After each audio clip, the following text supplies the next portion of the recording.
Listen, my people, my condor, my eagles, no human being. Immigrants' rights group Movimiento Conseco gathers at Fountain Street Church. They are starting a 5-day, 65-mile pilgrimage to the state capital, Lansing. What's the reason? To demand driver's licenses for all immigrants. This is a symbolic walk to kind of bring attention to our personal journey, the journey that we always walk.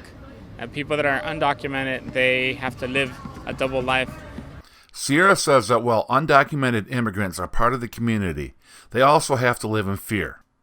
In 2008, the state of Michigan began requiring driver's license applicants to provide proof of U.S. citizenship or immigration status. This causes many to drive in fear since they don't have the necessary documentation.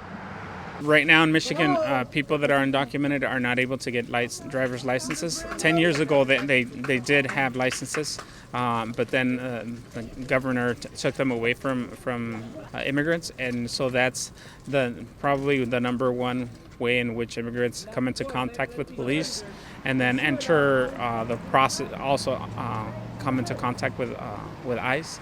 And oftentimes this also starts the process for deportation. Sierra says that if a family member is detained and undergoes the process of deportation, it will cause a lot of unneeded stress for that family. Lowe, another group member, says that the possible dangers of the 5-day march are nothing compared to the everyday fear that comes with being an undocumented immigrant. Dangerous walk, a dangerous living every day with fear of driving. Our community is being under attack because the state of Michigan is not giving a driver's license to immigrants. So walking is not dangerous.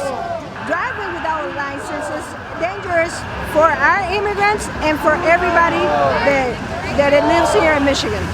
Well, there are those who agree with the immigrants' right group. Others have different opinions. I think it's great that they are practicing their right to protest and to give an example of American freedom. I don't believe, however, they understand the implications of what they're asking for. They're asking for documentation for people that are undocumented. Some individuals think that allowing undocumented immigrants to have driver's licenses could cause problems. What do we want? Licenses! When do we want them? Now! I think it's the beginning of socialism. Look at what they're doing out in California. They want to take away your guns, and then they want to give immigrants an open border, and they're trying to make it legal for all you need to vote in the United States is a driver's license. And that would mean we would have 25-30% being illegal aliens that came over into the United States. I think it's very misconception that Republicans have no feelings for these people, that they don't believe that these people have any rights. However, we are a country of laws. We are such a great country because of those laws. Just by stepping over into our country, they get all the rights that we get. No, they don't deserve it. As the marchers continued their journey towards the Capitol, they experienced a range of different opinions. This wasn't enough to disrupt the march. Yeah, some cars or start to screaming things. But can I say things? Well, yeah, some people are doing it, but we don't care. At the end of the day, all people, we are humans. If there's one thing members of the march want people to remember, it's that they are members of the community like anyone else. This is John Rothwell reporting.